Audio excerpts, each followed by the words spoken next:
Hello dear students, welcome to online classes. तो students, अभी तक हम लोग बात कर चुके हैं अपने 14 चैप्टर के बारे में अध्ययन कर चुके हैं और आज हम स्टार्ट करने वाले हैं अपना अध्याय। उनसे आगे 14 से आगे 15 नंबर का चैप्टर स्टार्ट करने वाले हैं जिसका नाम है पृथ्वी की संरचना। इस अध्याय में हम लोग बात करेंगे पृथ्वी की संरचना किस तरीके की है और किस तरीके से इसकी उत्पत्ति हुई थी। तो ये बात तो होती है अपने अध्याय के बारे में। अब अध्याय स्टार्ट करने से पहले हम लोग पहले बात कर लेते हैं कि ये अध्याय हमारे लिए कितना महत्वपूर्ण है, परीक्षा की दृष्टि से कितना महत्वपूर्ण है और कितने क्वेश्चन इस अध्याय से पूछे जाएंगे। तो आपको मैं बता देता हूं कि आपके सिलेबस के अकॉर्डिंग इसमें से एक क्वेश्चन पूछा जाएगा। इस अध्याय में से एक क्वेश्चन पूछा जाएगा, वो भी कितने नंबर का, पूरे 3 नंबर का क्वेश्चन इसमें से पूछा जाएगा। इसका मतलब क्या है, ये जो हमारा अध्याय है वो कितने अंक का है परीक्षा की दृष्टि से, 3 अंक का हमारा क्या है, ये अध्याय है और इसमें से केवल एक ही क्वेश्चन पूछा जाएगा। केवल क्या है, एक ही क्वेश्चन पूछा जाएगा। तो चलिए हमारे को क्या करना है अभी इस पार्ट में, जैसे हम लोग इस पार्ट को कवर करेंगे तो हमें क्या होना चाहिए कि हमें ऐसा लगना चाहिए कि हम लोगों ने 3 नंबर प्राप्त कर लिए हैं। बहुत ही अच्छे तरीके से पढ़ेंगे। साथ में जो आपको असाइनमेंट दी गई हैं, जो क्विज दी गई हैं, उनको भी आपको क्या करना है, साथ साथ में सोल्व करते रहना है। तो चलिए चैप्टर को स्टार्ट करते हैं। देखिए, पृथ्वी की सूर्य से दूरी लगभग 1500 किलोमीटर है। जो क्या है, पृथ्वी की जो सूर्य से दूरी है वो कितनी है, 15 करोड़ किलोमीटर है। कितनी है, 15 करोड़ किलोमीटर है। इस दूरी को एक खगोलीय मात्रक भी कहते हैं और जो सूर्य और जो पृथ्वी के बीच की दूरी है उसे क्या कहा जाता है, खगोलीय मात्रक भी कहा जाता है। पृथ्वी निरंतर गतिशील रहती है। जो पृथ्वी है वो क्या करती है, निरंतर गतिशील रहती है। यह अपनी धुरी पर एक दिन में पूरा चक्कर लगाती है और यह क्या करती है, अपनी धुरी पर एक पूर्ण चक्कर लगाती है। कितने दिन में, केवल एक दिन में। 24 घंटों में क्या करती है, अपनी धुरी पर एक चक्कर संपूर्ण करती है। इससे दिन रात होते हैं और इसकी वजह से ही क्या होते हैं, दिन रात होते हैं। जिस भाग पर सूर्य का प्रकाश गिरता है वहां दिन, वह शेष भाग में रात होती है। इसका मतलब क्या है कि पृथ्वी की जो साइड क्या होगी, सूर्य की साइड, सूर्य की तरफ होगी, उस पर तो क्या होगा, प्रकाश गिरेगा तो उस पर दिन होगा और अगली साइड क्या होगी, जिस पे अंधेरा रहेगा। जैसे आपको मैं बताता हूँ, आपको ये पृथ्वी की संरचना दी गई है। जैसे हम लोग बात करते हैं, यहाँ पर क्या है, अपना सूर्य है, ठीक है, ये क्या है, अपना सूर्य है। तो आप सबको पता है कि सूर्य की किरणें चारों ओर से निकलेंगी, सभी को पता है बात। तो सूर्य की किरणें चारों तरफ से निकलती हैं। अब क्या होता है, देखो अब इस पृथ्वी पर देखो, अब देखो हम लोग क्या करते हैं, ये पृथ्वी अपने स्थायी कोण पर क्या कर रही है, घूम रही है, ठीक है, इस तरीके से ये घूम रही है, ठीक है, ये घूमती रहती है।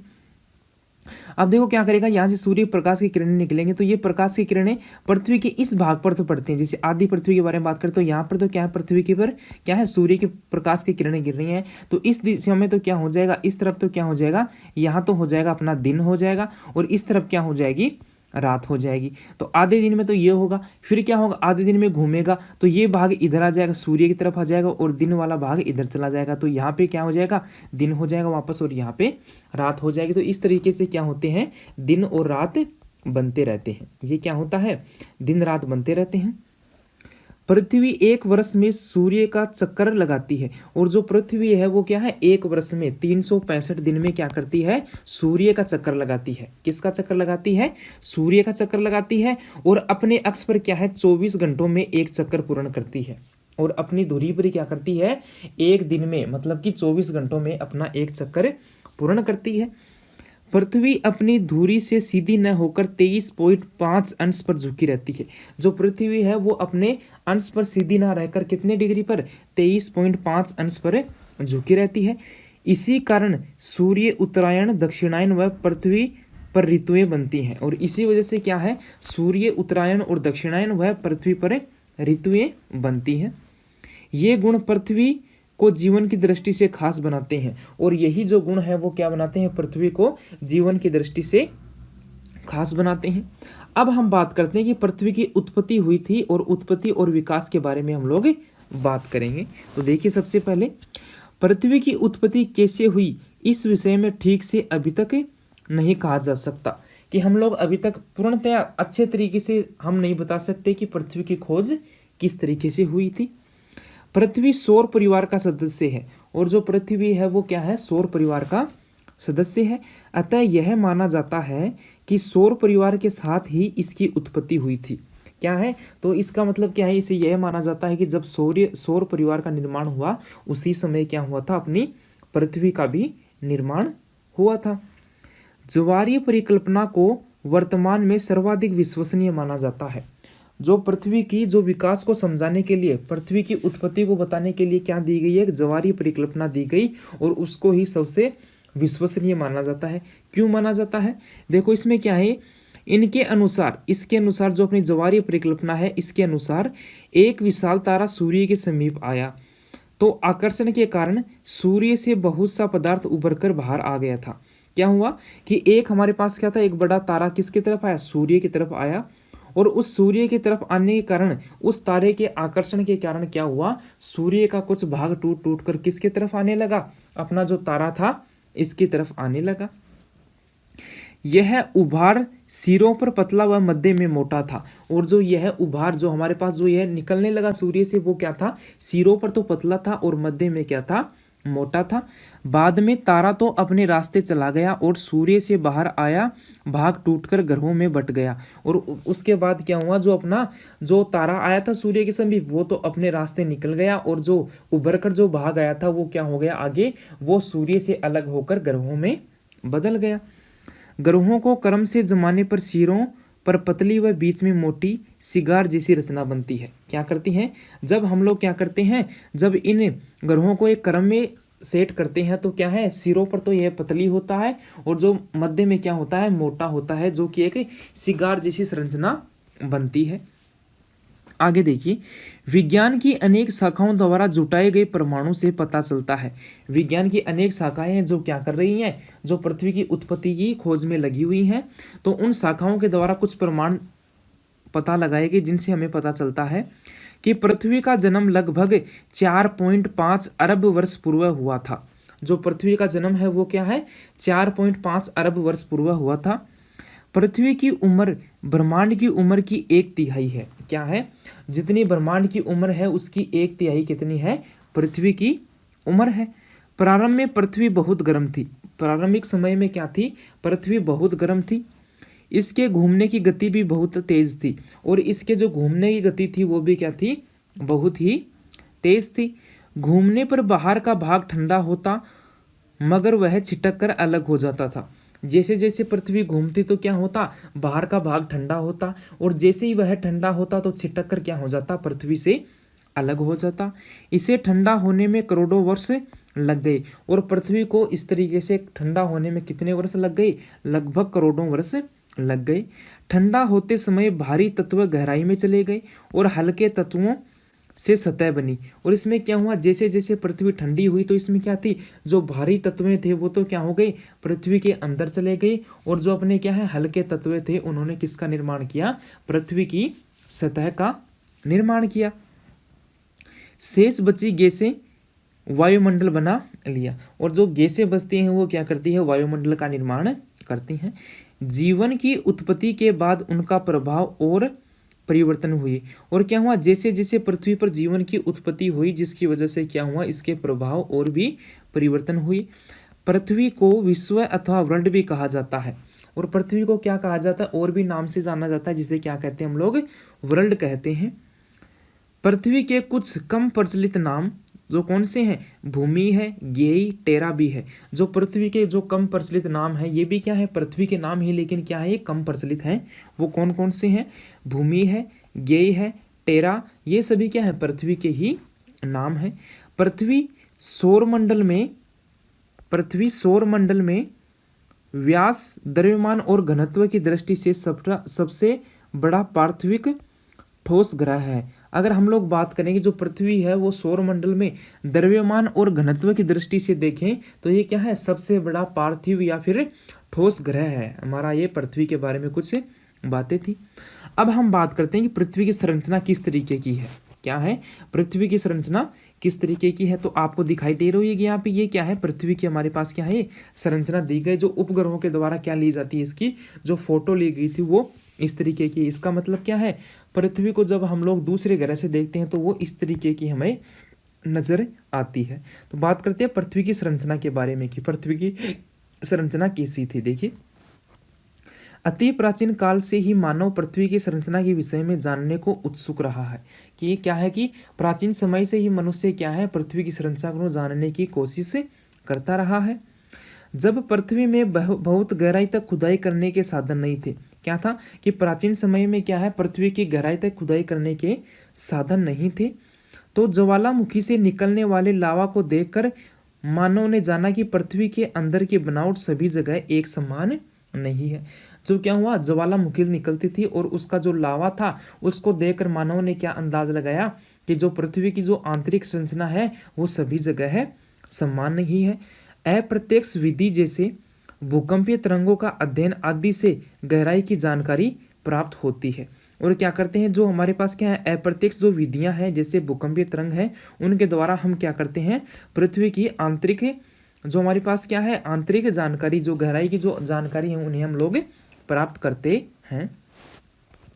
सूर्य से अलग होने के तुरंत बाद पृथ्वी उबलते हुए द्रव्य के गोले की तरह रही होगी। कि क्या माना गया है कि जब सूर्य से जब पृथ्वी अलग हुई तो वो क्या है, एक क्या है उबलते हुए द्रव्य गोले के समान रही होगी।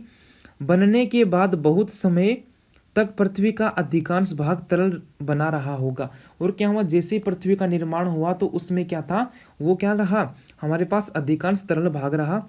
इसका एक कारण यह रहा कि अंतरिक्ष के पिंड इससे टकराते थे। और इसका एक कारण क्या रहा कि जो अंतरिक्ष के पिंड थे वो इससे टकराते थे। 4.40 अरब वर्ष पहले मंगल ग्रह के आकार के एक पिंड के पृथ्वी से टकराने की से चंद्रमा की उत्पत्ति हुई थी। 4.4 अरब वर्ष पहले क्या था, एक मंगल ग्रह के आकार के एक पिंड क्या हुआ, पृथ्वी से टकराया और उसकी वजह से क्या बना, अपना चंद्रमा की उत्पत्ति हुई। चंद्रमा पृथ्वी का एकमात्र प्राकृतिक उपग्रह है। और जो अपना क्या है चंद्रमा है वो क्या है, जो अपनी पृथ्वी है उसका एकमात्र उपग्रह है। यह अपनी आकर्षण शक्ति द्वारा समुद्री ज्वार पैदा करता है। और यह अपने आकर्षण के द्वारा क्या करता है, जो समुद्र में जो ज्वार भाटा आता है उसको पैदा करता है। पृथ्वी के अपनी धुरी पर ठीक से झुके रहने में मदद करता है। और क्या करता है, जो पृथ्वी है वो अपने अक्ष पर झुकी हुई है ना, 23.5 डिग्री झुकी हुई है ना, तो उसमें भी मदद करता है अपना कौन सा, चंद्रमा उपग्रह। पृथ्वी के घूर्णन को धीमा करता है। और पृथ्वी के घूर्णन को क्या करता है, ये धीमा करता है। पृथ्वी के ठंडा होने पर चट्टानें कुछ हल्की व कुछ भारी थी। क्या हुआ, जब जैसे जैसे पृथ्वी ठंडी हुई तो कुछ चट्टानें तो क्या थी, हल्की थी और कुछ भारी थी। भारी चट्टानें गहरी धस गई, जो भारी चट्टानें थी वो तो अंदर धस गई और हल्के चट्टानों से बनी चट्टानें ऊपर रही। और जो हल्की हमारे पास क्या थी, तत्वों से बनी हुई जो चट्टानें थी वो क्या रही, ऊपर रही। ऊपर रही इन हल्की चट्टानों से ही पृथ्वी की सतह बनी। और जो ऊपर रही थी ना हमारी जो चट्टानें, उनके द्वारा ही क्या हुआ, पृथ्वी की जो ऊपर की सतह है उसका निर्माण हुआ। आगे देखिए, आज हम जानते हैं कि पृथ्वी की संरचना परतों के रूप में है। और आज हम जानते हैं कि जो पृथ्वी की संरचना है वो किसके रूप में है, परतों के रूप में है। जैसे प्याज में छिलके होते हैं, जैसे कि प्याज में छिलके होते हैं तो क्या होता है, जैसे प्याज में हम लोगों ने एक छिलका उतारा तो उसके नीचे दूसरा छिलका आ जाता है। तो इसी प्रकार क्या अपनी पृथ्वी की संरचना है। पृथ्वी के केंद्र से सतह की दूरी लगभग 3900 किलोमीटर होने का अनुमान है। जो पृथ्वी का केंद्र है उससे जो उसके बाहर की सतह है उसकी जो दूरी है वो कितनी है, 3900 किलोमीटर होने का अनुमान लगाया गया है। पृथ्वी में अब तक 15 किलोमीटर से अधिक गहराई का छिद्र करना संभव नहीं हुआ है। जो पृथ्वी में अगर हम लोग छिद्र करें तो लगभग 15 किलोमीटर से अधिक हम लोग क्या नहीं कर सकते, उसमें छिद्र नहीं कर सकते। पृथ्वी को मोटे तौर पर 3 प्रकार की परतों से बना माना जाता है। और पृथ्वी है उसको मोटे तौर पर क्या है, उसको 3 प्रकार की संरचना हमारे पास परतों के द्वारा बना हुआ माना जा सकता है। इन परतों की मोटाई का सीमांकन रासायनिक विशेषताओं एवं यांत्रिक विशेषताओं के आधार पर किया जाता है। पृथ्वी की ऊपरी परत भूपर्पटी एक ठोस परत है। जो पृथ्वी की ऊपरी परत है वो क्या है कि वो भूपर्पटी है और एक ठोस परत है। इसे पृथ्वी की त्वचा भी माना जा सकता है। और इसको क्या कह सकते हैं हम लोग, जो बाह्य भाग है उसको क्या कह सकते हैं, पृथ्वी की त्वचा भी कह सकते हैं। इसकी मोटाई सभी स्थानों पर एक समान नहीं है। और इसकी जो मोटाई है वो भी क्या है, सभी स्थानों पर एक समान नहीं है। अतः अंतर के कारण ही कहीं पहाड़ तो कहीं समुद्र बने हैं। और इसकी जो मोटाई है उसमें अंतर के कारण ही क्या है, कहीं तो पहाड़ हैं और कहीं हमारे को समुद्र दिखाई देते हैं। भूतल दो भागों में बांटा जाता है और भूतल को कितने भागों में बांटा गया है? दो भागों में बांटा गया है। एक अपना जलमंडल, दूसरा अपना स्थलमंडल। एक तो कौन सा है? जलमंडल है और दूसरा कौन सा है? स्थलमंडल है। वायुमंडल भी स्थलमंडल का ही भाग है और जो वायुमंडल है वो भी किसका भाग है? स्थलमंडल का ही भाग है। स्थलमंडल का अधिकांश भाग मृदा से बना होता है और जो स्थलमंडल है उसका अधिकांश भाग किसके द्वारा बना होता है? वह अपना मृदा के द्वारा ही बना होता है। जल, थल व वायुमंडल का वह भाग है जिनमें जीवन पाया जाता है। जो जल थल है वो क्या है? वायुमंडल का ही भाग है जिसमें क्या है? जीवन पाया जाता है। इसे जैवमंडल कहते हैं और इसको क्या कहा जाता है? जैवमंडल कहते हैं। पृथ्वी के अतिरिक्त अन्य किसी ग्रह पर जैवमंडल अभी तक नहीं पाया गया है, कि पृथ्वी के अलावा और किसी भी ग्रह पर क्या है? जीवन संभव नहीं हुआ है। इसका मतलब क्या है? कि पृथ्वी के अलावा और कहीं भी जीवमंडल देखने को नहीं मिला है, अभी तक कोई भी खोज में नहीं आया है।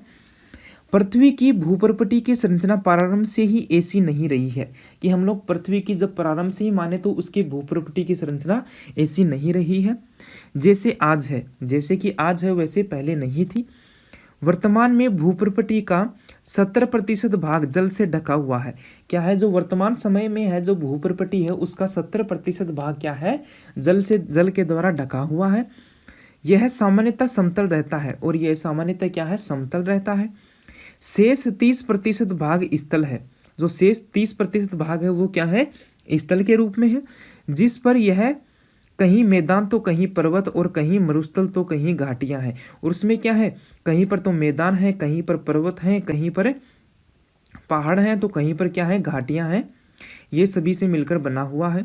तो देखिए यहाँ पर क्या दर्शाया गया है? पृथ्वी की आंतरिक जो संरचना है उसको दर्शाया गया है। देखो ये तो क्या हो गया? अपना जो भारी भाग है जिसे भूपटल कहा गया है, ये अंदर का आवरण है। इसके बाद भारी तत्व थे वो अंदर थे और अंदरूनी तत्व जो हल्के तत्व थे वो क्या है? अंदर की ओर है। तो देखिए पृथ्वी के बनने के प्रारंभ के कुछ लाख वर्ष तक भूप्रपटी पतली व एक इकाई के रूप में थी। जब पृथ्वी का निर्माण हुआ उस समय क्या थी? जो भूप्रपटी थी वो पतली और एक इकाई के रूप में थी। पृथ्वी के ठंडे होने के साथ ही भूप्रपटी विशाल चट्टान खंडों में बदल गई और जैसे ही पृथ्वी क्या हुई? ठंडी हुई, तो पृथ्वी की जो संरचना थी वो किसमें? वो भूप्रपटी और चट्टान जो है वो खंडों में बदल गई। इन विशाल चट्टान खंडों को विवर्तनिक प्लेटें कहते हैं। और ये जो विशाल चट्टान है, हमारे जो खंड बने हैं, चट्टानों के जो खंड बने हैं, उन्हें क्या कहा जाता है? विवर्तनिक प्लेटें कहा जाता है। महाद्वीप जो महाद्वीप है वो इन्हीं विवर्तनिक प्लेटों पर स्थित हैं। क्या है? इन विवर्तनिक प्लेटों पर स्थित हैं। विवर्तनिक प्लेटें धीरे धीरे खिसकती रहती हैं और ये विवर्तनिक प्लेटें हैं वो धीरे धीरे क्या करती रहती हैं? खिसकती रहती हैं। इनके खिसकने की गति हमारी नाखूनों की गति के बराबर आंकी गई है और इनके जो खिसकने की गति है वो क्या है? बहुत ही कम है। जैसे हमारे नाखून जो है वो धीरे धीरे बढ़ते हैं ना, इसी प्रकार क्या है? ये जो खंड है, ये जो अपनी पार क्या है? विवर्तनिक प्लेटें हैं वो क्या करती हैं? धीरे धीरे खिसकती हैं।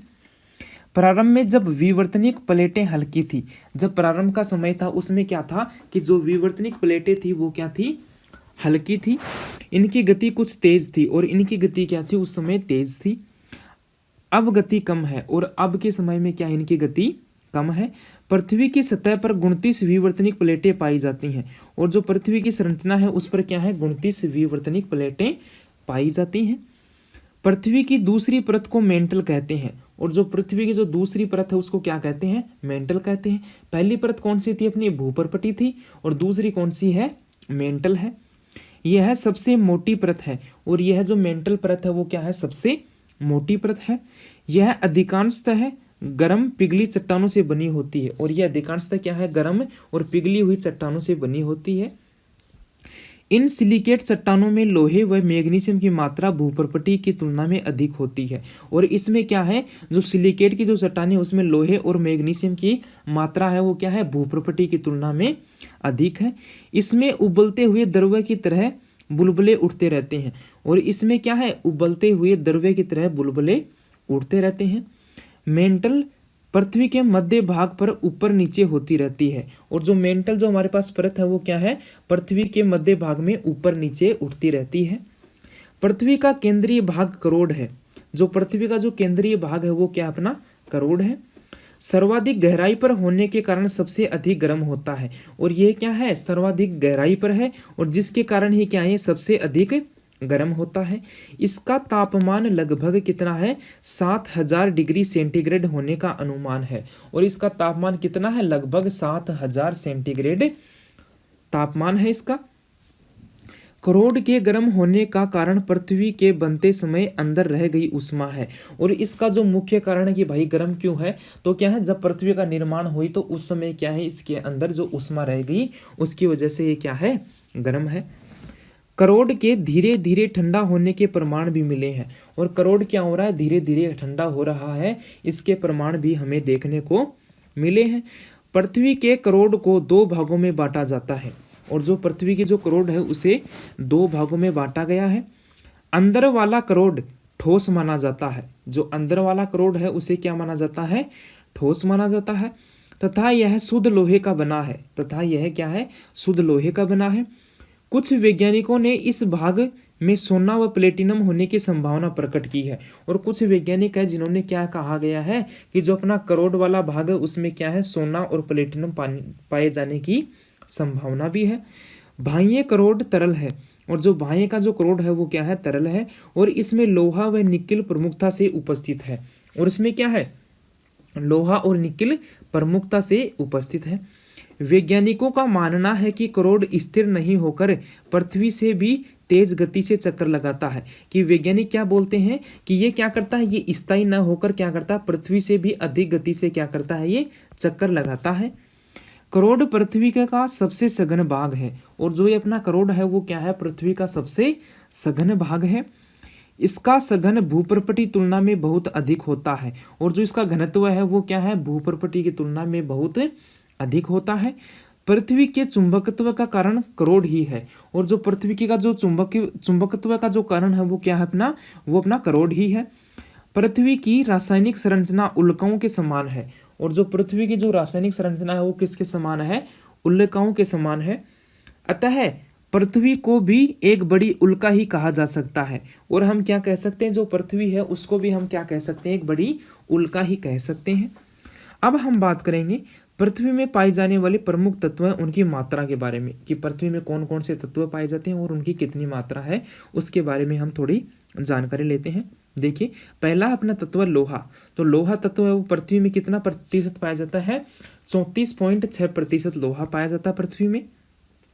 उसके बाद है ऑक्सीजन जो कि कितना है 29.5% है। उसके बाद है अपना सिलिकॉन जो कि 15.2% है। उसके बाद है मैग्नीशियम जो कि 12.7% है। उसके बाद है अपना निकल जो कि 2.4% है। गंधक है वो 1.9% है। टाइटेनियम है वो कि कितना है 0.05 क्या है अपना एक इसमें पृथ्वी में पाया जाता है। इसके बाद अन्य जो शेष रह गए वो कितने हैं 3.65% वो क्या है अन्य जो पदार्थ रह गए वो पृथ्वी में उपस्थित है। तो ये क्या थे ये कुछ तत्व थे, और इनमें जो पृथ्वी की जो इनकी मात्रा पृथ्वी में थी उसके बारे में हम लोगों ने थोड़ा अध्ययन किया है। अब देखिए अब हम बात करेंगे पृथ्वी के ऊर्जा तंत्रों के बारे में। किसके बारे में बात करेंगे पृथ्वी के जो ऊर्जा तंत्र हैं उनके बारे में अध्ययन करेंगे। तो देखिए सबसे पहले हम पृथ्वी की सतह पर रहते हैं, हम लोग क्या करते हैं पृथ्वी की सतह पर रहते हैं, ना तो मेंटल भाग में रहते हैं ना ही करोड़ में रहते हैं। हम कहाँ पर रहते हैं पृथ्वी की जो भूपर्पटी वाली सतह है उस पर रहते हैं। पृथ्वी की सतह का लगभग 70% भाग जल से ढका हुआ है। हम लोगों ने पहले भी पढ़ा है कि जो पृथ्वी के जो भूपर्पटी वाला भाग है उसमें क्या है 70% भूभाग पर क्या है जल है। 30% स्थल भाग पर मैदान पहाड़ पठार घाटियां रेगिस्तान आदि भाग दिखाई देते हैं, और जो 30% भाग है उसमें भी क्या मैदान पहाड़ पठार घाटियां रेगिस्तान आदि दिखाई देते हैं। ऐसे कई प्रमाण मिले हैं, और ऐसे हमें क्या है कई प्रमाण मिले हैं जिससे कह सकते हैं कि पृथ्वी की सतह के जिस रूप से हम परिचित हैं सदा से वैसा ही नहीं रहा है, कि हम लोग अब जो हम पृथ्वी की संरचना पढ़ते हैं कि वो सदा से वैसे ही नहीं रही है। जहां आज हिमालय जैसा विशाल पर्वत है वहां किसी समय टेथिस नाम का समुद्र था। पहले क्या था जो अपना हिमालय पर्वत है उसकी जगह क्या था कि टेथिस नाम का एक क्या था समुद्र था, और उसकी जगह किसका निर्माण हो गया है हिमालय का निर्माण हो गया है। कई प्रकार की शक्तियां पृथ्वी की सतह को बदलने के लिए निरंतर कार्य करती हैं, और कई प्रकार की जो शक्तियां वो क्या करती है, निरंतर पृथ्वी की संरचना को बदलने का कार्य करती रहती हैं। इन शक्तियों को विवर्तनिक शक्तियां कहते हैं, और इन शक्तियों को क्या कहा जाता है, विवर्तनिक शक्तियां कहा जाता है। विवर्तनिक शक्तियां दो प्रकार की होती हैं, और जो विवर्तनिक शक्तियां हैं वो कितने प्रकार की हैं, दो प्रकार की हैं। पहली है अपनी आंतरिक विवर्तनिक शक्तियां, और दूसरी है बाह्य विवर्तनिक शक्तियां। पहली कौन सी है, आंतरिक विवर्तनिक शक्तियां, और दूसरी कौन सी है, बाह्य विवर्तनिक शक्तियां। तो सबसे पहले हम बात करते हैं आंतरिक विवर्तनिक शक्तियों के बारे में, कि आंतरिक विवर्तनिक शक्तियां क्या होती हैं और किस तरीके से यह पृथ्वी की संरचना को बदलने में अपना रोल करती है। देखिए,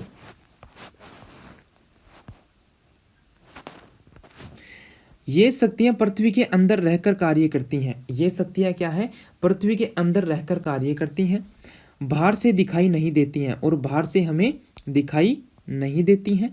इनकी उत्पत्ति पृथ्वी की सतह के नीचे गहराई में उपस्थित ताप से, चट्टानों के फैलने सिकुड़ने व पृथ्वी के भीतर उपस्थित गर्म तल पदार्थ मैग्मा के स्थानांतरण आदि के कारण होती हैं। तो इस प्रकार क्या होता है, इन जो हमारी आंतरिक विवर्तनिक शक्तियां हैं उनका निर्माण होता है। जब आंतरिक विवर्तनिक शक्तियां भूगर्भ के लंबवत कार्य करती हैं, जब ये आंतरिक विवर्तनिक शक्तियां हैं वो क्या है, भूगर्भ के क्या है, लंबवत कार्य करती हैं, तो भूमि की सतह के कुछ भाग ऊपर उठ जाते हैं। तो भूमि की सतह का कुछ भाग क्या है, ऊपर उठ जाता है, जो नीचे दब जाते हैं, और कुछ क्या होते हैं, नीचे दब जाते हैं। कुछ तो ऊपर उठ जाते हैं और कुछ क्या हो जाते हैं, नीचे दब जाते हैं। इससे सतह पर महाद्वीप, द्वीप, पठार, मैदान, समुद्र आदि का निर्माण होता है, और इसकी वजह से क्या है, महाद्वीप, द्वीप, पठार, मैदान आदि, समुद्र आदि का क्या हो जाता है, निर्माण होता है। समुद्र में बनने वाली अवसादी चट्टानें ऊपर उठकर महाद्वीपों के भीतरी भागों में पहुंच जाती हैं। जो समुद्र के अंदर जो अवसादी चट्टानें होती हैं वो ऊपर उठकर किसके में बदल जाती हैं, महाद्वीपों के भीतरी भागों में पहुंच जाती हैं। जब आंतरिक विवर्तनिक शक्तियां क्षितिज दिशा में कार्यशील होती हैं, क्या करती हैं, जब आंतरिक विवर्तनिक शक्तियां वो क्या करती हैं, क्षितिज दिशा में कार्य करती हैं, तो तरंगे उत्पन्न होती हैं। उसकी वजह से क्या होता है, पृथ्वी में तरंगे उत्पन्न होती हैं। इन तरंगों के कारण भूपृष्ठ की चट्टानों में भारी उथल पुथल होती है, और इसके कारण क्या होता है, जो भूपृष्ठ है उसकी जो संरचना है उसमें क्या होता है, भारी उथल पुथल होता है। धरातल पर वलन, भ्रंशन व चटकन पैदा हो जाती है। जो धरातल पर क्या है, ये सभी समस्याएं उत्पन्न हो जाती हैं। घाटी व पर्वत भी बन जाते हैं, और इसकी वजह से क्या है, घाटी और पर्वत भी बन जाते हैं। तो सबसे पहले हम बात करते हैं आंतरिक विवर्तनिक शक्तियों में ज्वालामुखी के बारे में। किसके बारे में बात करेंगे हम लोग, ज्वालामुखी के बारे में हमें अध्ययन करेंगे। देखिए, ज्वालामुखी क्या है अपनी, आंतरिक विवर्तनिक शक्तियों में ज्वालामुखी सबसे विचित्र घटना है। क्या है, आंतरिक विवर्तनिक शक्तियां उनमें से क्या है, जो ज्वालामुखी है वो क्या है, अपनी सबसे विचित्र घटना है। इसमें पृथ्वी के अंदर होने वाली हलचल के कारण धरती हिलने लगती है। इसमें क्या होता है, पृथ्वी के अंदर जो हलचल होती है जिसकी वजह से क्या होती है, पृथ्वी हिलने लगती है, तथा भूपटल को फोड़कर धुआं, राख, वाष्प एवं गैसें बाहर निकलती है। और क्या होता है, भूपटल को फोड़कर क्या है, जो धुआं, राख है, वाष्प है और गैसें हैं वो क्या निकलती हैं, पृथ्वी से बाहर निकलती हैं। कई बार अति तप्त चट्टानें पिघलकर लावा के रूप में बाहर निकलती हैं, और कई बार तो क्या होता है कि जो अति तप्त हमारे पास क्या है, जो चट्टानें हैं वो क्या निकलती हैं, पृथ्वी से भूप्रपटी से बाहर निकलती हैं और बहने लगती हैं। इससे भयानक विनाश का दृश्य उपस्थित हो जाता है, और इसकी वजह से क्या है, भयानक विकास का दृश्य उत्पत्ति हो जाता है। जान माल की बड़ी हानि होती है, और जान माल की भी क्या होती है, बड़ी हानि होती है। पृथ्वी की सतह पर बने मुख से ज्वालाएं निकलने के कारण इनका हिंदी नाम ज्वालामुखी पड़ा। और जो क्या है, पृथ्वी से ही क्या करते ज्वालाएं निकलती हैं, तो इसकी वजह से इसका हिंदी नाम क्या पड़ा, ज्वालामुखी पड़ा।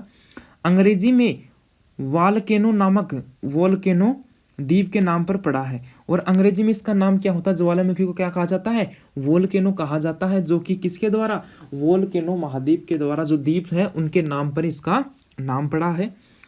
इस द्वीप पर उपस्थित पुराने ज्वालामुखी को रोमवासी पातालपुरी का मार्ग मानते थे। इस पर क्या था, यह जो अपना द्वीप था उस पर क्या था, ज्वालामुखी का क्या था, एक उस पर ज्वालामुखी दिखाई दी और उसको जो हमारे क्या थे, जो रोमवासी थे उसको क्या कहते थे, पातालपुरी का क्या था, ये मार्ग था। क्या था, पातालपुरी का मार्ग था। देखिए ये क्या है, पृथ्वी की संरचना है और इसमें से क्या है, देखो इसमें क्या हो रहा है, पृथ्वी के अंदर हलचल हो रही है जिसकी वजह से क्या है, ये क्या है, वाष्प, राख, गैसें आदि क्या है, ये बाहर निकल रही हैं, ये वातावरण में निकल रही है। तो ये क्या है, अपनी ज्वालामुखी को दर्शाती है। किसको दर्शाती है, ज्वालामुखी की रचना है वो इस प्रकार है।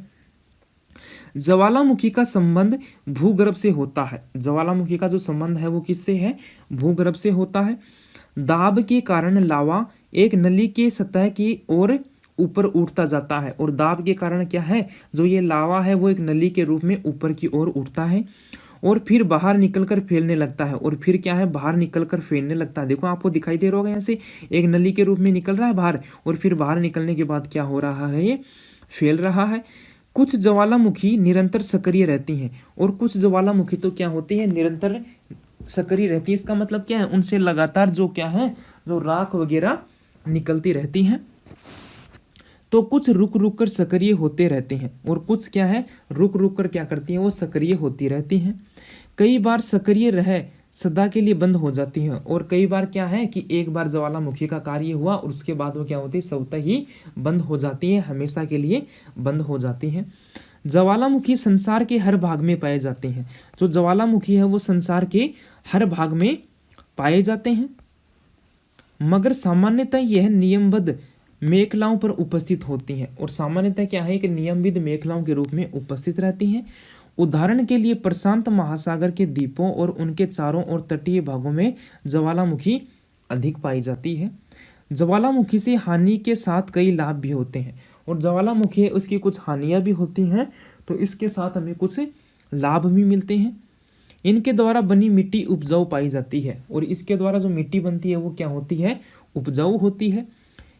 कई उपयोगी रासायनिक पदार्थ जैसे गंधक, बोरिक अम्ल आदि कीमती धातुएं लावा के साथ बाहर आ जाती हैं। ये क्या करती हैं, लावा के साथ में बाहर आ जाती हैं। गर्म पानी के झरने भी इनके कारण ही बनते हैं, और गर्म पानी के जो झरने बनते हैं वो भी किसकी वजह से होते हैं, ज्वालामुखी की वजह से ही होते हैं। अब हम बात करते हैं अगली, जो अपनी क्या है, जो हमारी क्या थी, आंतरिक विवर्तनिक शक्ति थी, उसमें क्या है, भूकंप है। अब हम बात करेंगे किसके बारे में, भूकंप के बारे में, जिसको इंग्लिश में क्या कहा जाता है, अर्थक्वेक कहा जाता है। क्या कहा जाता है, अर्थक्वेक कहा जाता है। तो देखिए आंतरिक विवर्तनिक शक्तियों का एक प्रभाव भूकंप भी है। आंतरिक जो विवर्तनिक शक्तियां हैं उनका एक प्रभाव क्या है, भूकंप भी है। भूकंप शब्द का अर्थ भू सतह के कंपन से है। जो भूकंप शब्द है उसका प्रयोग किससे संबंधित है, भू सतह के कंपन से संबंधित है।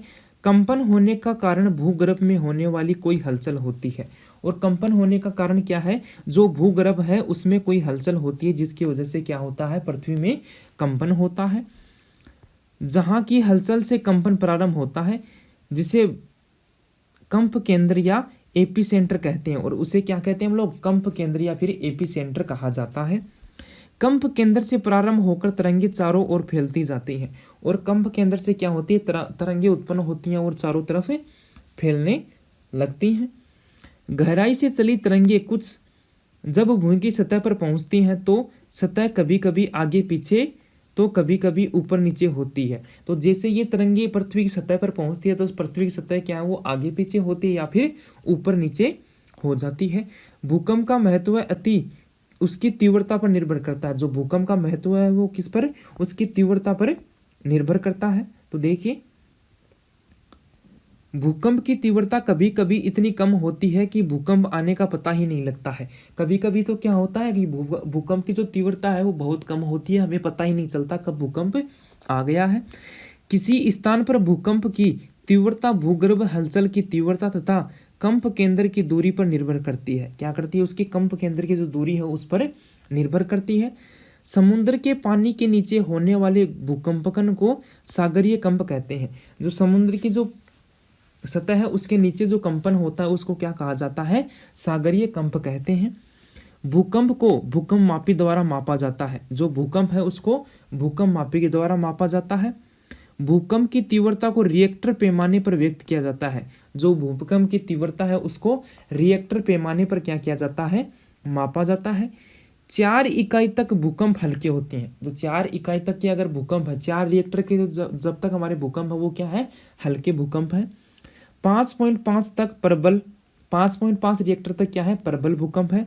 और 6 इकाई से ऊपर भूकंप विनाशकारी होते हैं। और 6 रिएक्टर से अधिक अगर कोई भूकंप आता है वो क्या होता है, विनाशकारी होता है। 7 के ऊपर के भूकंप सर्वनाशी होते हैं। अगर क्या है, कोई भूकंप की तीव्रता अगर 7 रिएक्टर से ज्यादा है तो वो क्या है, वो सब कुछ समाप्त कर देगा, सर्वनाशी होते हैं। इसमें क्षेत्र पूरी तरह तबाह हो जाता है। और इसमें क्या होता है, क्षेत्र पूरी तरह तबाह हो जाता है। देखिए आपको दिखाया गया है इसमें, देखो ये फॉल्ट है, लाइन है, इसमें क्या हो रहा है, देखो पृथ्वी की क्या सतह निकल रही है इसमें से, और ये क्या, और कंपन की वजह से क्या हो रहा है, पृथ्वी की सतह अलग अलग हो गई है। आगे देखिए,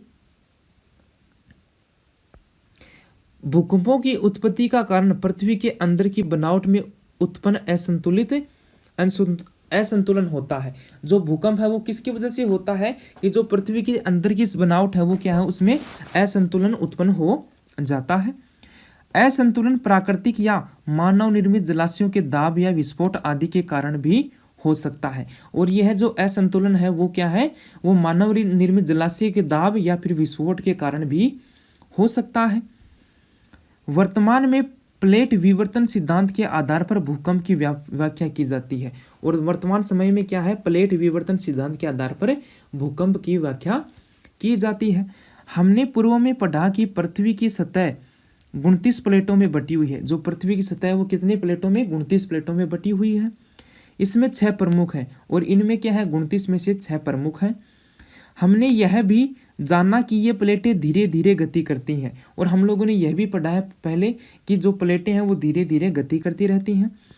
समस्त विवर्तनीय घटनाएं इन प्लेटों के किनारों पर होती हैं। और समस्त जो विवर्तनीय घटनाएं होती हैं वो क्या है, इन प्लेटों के किनारों पर होती हैं। प्लेटों के किनारे रचनात्मक, विनाशी, संरक्षित 3 प्रकार के होते हैं। जो प्लेटों के किनारे होते हैं वो 3 प्रकार के होते हैं, रचनात्मक, विनाशी और फिर संरक्षी। ये 3 प्रकार के क्या है, उनके किनारे हैं। विनाशी किनारे से अधिक परिणाम के विनाशक भूकंप आते हैं। जो विनाशी किनारे होते हैं उनके द्वारा जो भूकंप होते हैं वो ज्यादा विनाशकारी होते हैं। उत्तरी भारत, तिब्बत, नेपाल में भूकंप का कारण प्लेटों के टकराव को माना जाता है। जो उत्तरी भारत है, तिब्बत है, नेपाल है, उसमें जो भूकंप आता है वो किसकी वजह से माना जाता है, प्लेटों की आपस में टकराव के कारण माना जाता है। प्लेटों के किनारे विनाशी नहीं होने वाले भागों में भूकंप आते हैं। क्या है, प्लेटों के किनारे विनाशी नहीं होने वाले भागों में ही भूकंप आते हैं, जिनकी व्याख्या मुश्किल होती है। और इनकी व्याख्या क्या होती है, मुश्किल होती है। भारत को भूकंप जोखिम के अनुसार 5 भागों में बांटा गया है। भारत में आने वाले भूकंपों को जोखिम के आधार पर इसे 5 भागों में बांटा गया है। जम्मू कश्मीर, हिमालय, उत्तराखंड के कुछ भाग सर्वाधिक जोखिम वाले माने जाते हैं। यहाँ पर जो भूकंप आते हैं वो सर्वाधिक जोखिम वाले माने गए हैं। पंजाब, हरियाणा व उत्तर प्रदेश के कुछ भागों में सबसे कम जोखिम माना जाता है। जो पंजाब है, हरियाणा है और क्या अपना उत्तर प्रदेश है, उसके कुछ भागों को क्या माना जाता है, सबसे कम जोखिम वाले माने जाते हैं। इस विभाजन की अवहेलना भी होती देखी गई है। और इस विभाजन की अवहेलना भी देखी गई है क्योंकि कहाँ पर, जहाँ पर क्या है, जहाँ पर हमें क्या बताया गया है कि वहाँ पर भूकंप कम आने चाहिए, कम जोखिम वाले आते हैं, तो लेकिन कभी कभी क्या होता है, वहाँ भी अधिक जोखिम वाले भूकंप आ जाते हैं। कोलकाता न्यूनतम जोखिम वाला क्षेत्र होने पर भी वहाँ 1737 में भयानक भूकंप आया था, जिसमें 3 लाख के लगभग लोग मारे गए थे।